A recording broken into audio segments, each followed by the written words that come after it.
97% of dog trainers make selling much harder than it needs to be. This jug of water represents the amount of luck and effort you're currently relying on to make a sale.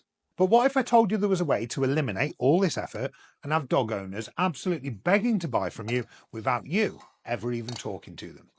Simply put, by relying on your ability to sell, and let's face it, you're probably no expert, you leave yourself open to variables you just can't control.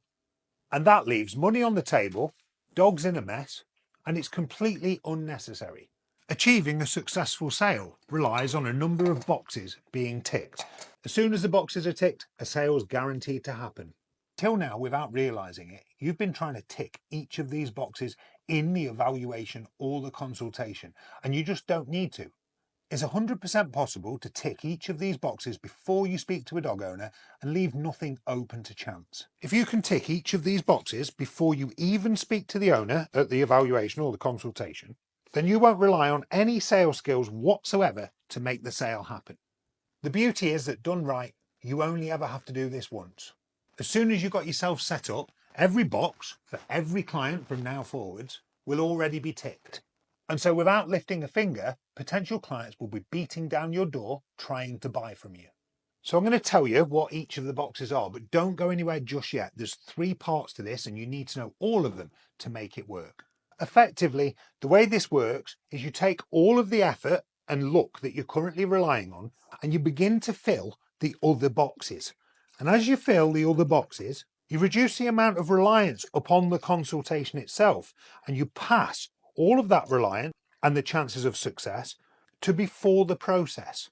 Because if you can get owners in a position where they're already sold before you even speak to them, then you end up not having to make any effort or do anything to get the sale to happen on the day when they come for the consultation or the evaluation. So your jar ends up completely empty. So of course you want to know what the boxes are that you need to get ticked. Well, the first one is the need to change. If the owner doesn't really want to change their situation, the chances of selling to them is reduced dramatically. And so by picking the right type of people to deal with, you will make sure that they come to you with a high level of motivation to make that change happen. The second one is evidence and proof of your training actually working. The more evidence and proof you can provide somebody with, the less they will be thinking and wondering and questioning whether this investment that they're about to make is a worthwhile and safe one. Box number 3 that needs ticking is the quality of your offer. The higher the quality of the offer in relation to the price that you're asking for it, the more likely you are to get somebody over the line. And then we have scarcity. It goes without saying that if you're the only person within 200 miles of your location that can do what that person needs, then the likelihood of you getting the sale increase again dramatically. Box number 5 is your sales ability. Obviously, it goes without saying, the better you are at selling, the higher the chances of the sale actually being made. But don't go anywhere, because in a moment, I'm going to tell you why this isn't the be all and end all. And in fact, you can be useless at selling and still do very well using this approach. And then finally, box number 6 is the certainty of result.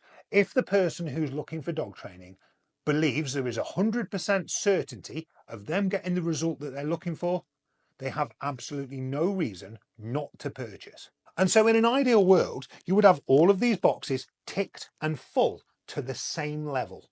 But of course, we don't live in an ideal world. And that's where things get interesting. Because whilst in an ideal world, you'll be able to take all of the effort you're currently making at the point of sale and spread that effort into ticking the boxes before you ever even talk to somebody, the reality is you're not going to be equally good at each of these things. But that's where this becomes even cleverer. Because if, for example, you're not very good at selling, but you have a huge amount of evidence and proof of your ability, so long as the sum of the parts reaches the required level, you will still make the sale. And so there could also be 200 trainers within a 10-mile radius who can do what you do. So there is no scarcity, but you provide a really strong guarantee and you will still get the same result. So long as the sum of the parts reaches the required level to get an owner over the line, you will make the sale whether you do the work before or after the fact. And in my mind, there's absolutely no point putting the pressure on yourself when you can do the work before you even talk to them. Selling is something that lots of dog trainers struggle with. And whether you're good or bad at it, there will still be various reasons why sales just don't happen if you're always trying to blag it on the day of the evaluation or the consultation. This approach that I've just shared is the only way I know of guaranteeing the maximum amount of sales with the minimum amount of effort and reliance upon luck and skill. Simply put, it reduces the potential issues that you can have and increases the chances of success 10 times over. Follow us for more useful insights every day.